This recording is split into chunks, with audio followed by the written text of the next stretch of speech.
watching Fernando's Hideaway.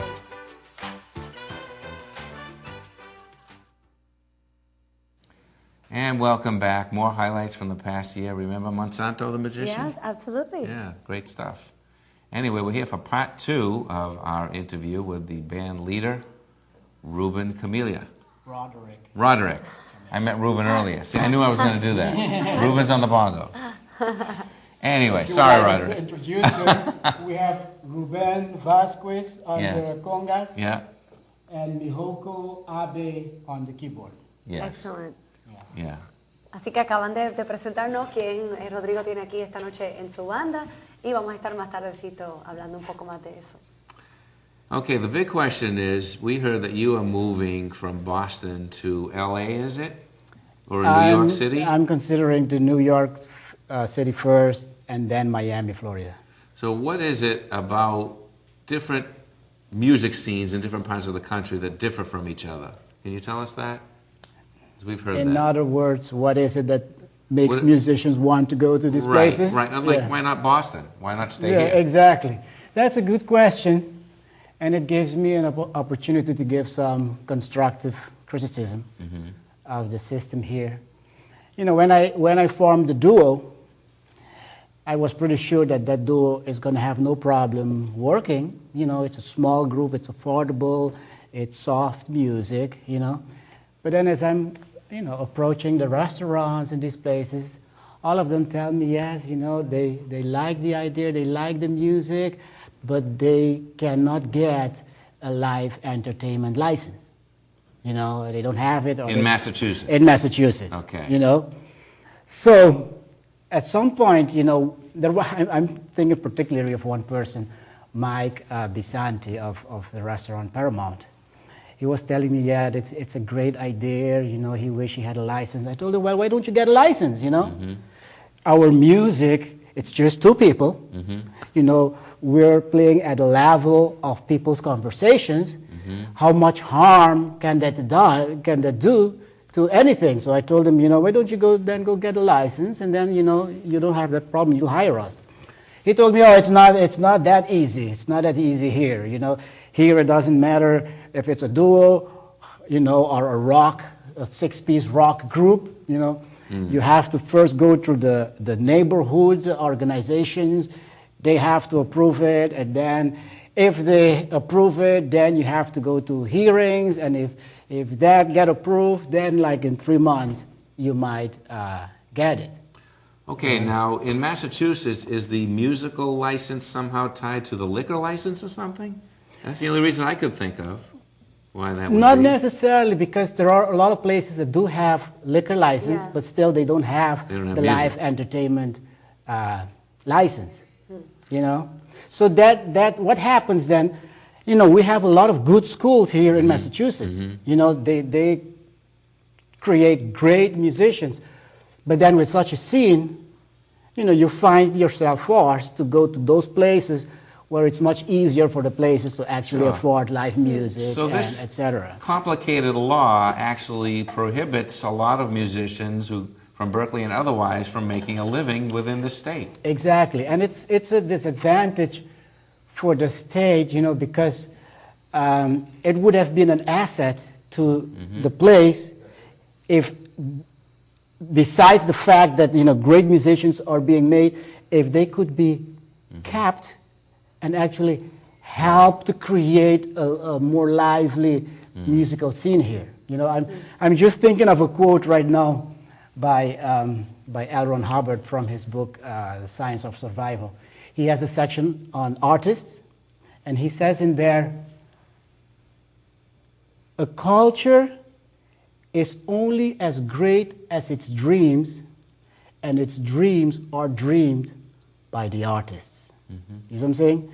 So it's the artists actually that really create the culture and the pride of the culture. If you make it impossible for them to survive, if they leave, the culture will eventually die. I've got an addition to that quote, but the government makes it a nightmare.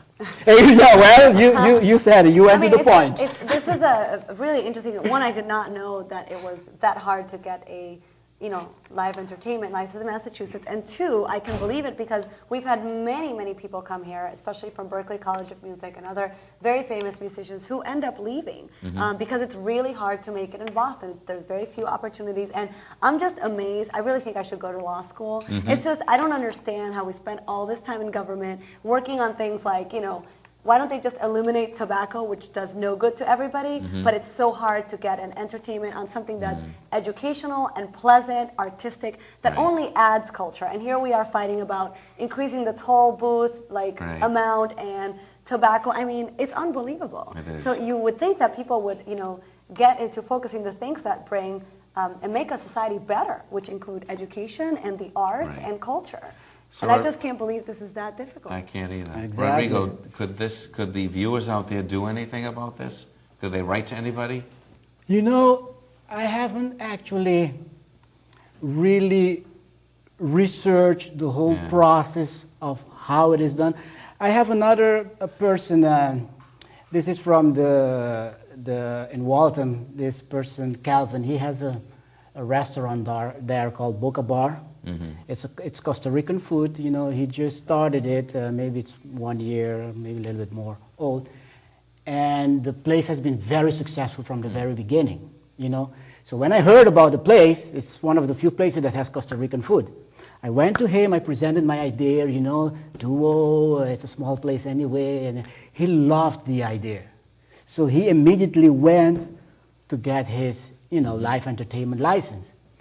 He got denied for whatever reason, but in his case, because his business was very successful, he actually took those authorities to court.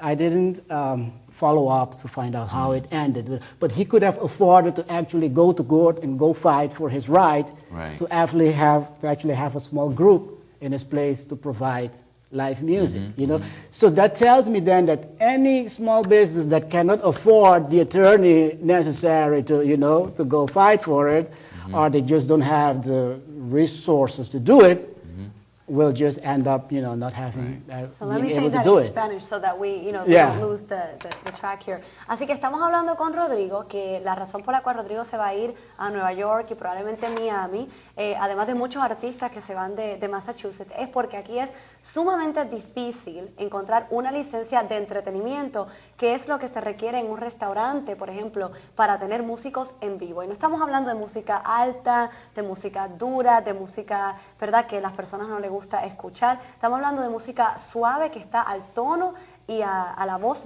del nivel de la voz de las personas que están hablando en el restaurante.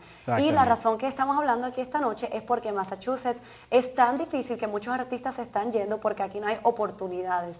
Cada vez que un restaurante o algún sitio quiere una licencia de entretenimiento, tienen que ir a la corte, tienen que ir a hacer muchos procedimientos que son costosos y que toman mucho tiempo. Y estamos hablando de cómo puede ser que en un estado con tantas leyes y con tanto talento, algo que lo que haría es añadir cultura y arte a la sociedad de Massachusetts, es tan difícil de hacer. Entonces, el enfoque que tenemos en la política y en las leyes está en el lugar erróneo. Y por eso es que esto está ocurriendo y muchos de nuestros artistas vienen aquí, Rodrigo, no tan solo usted, vienen a nuestro programa a decir, mira, yo estudié aquí en Berkeley, todo grandioso, pero me voy de Boston.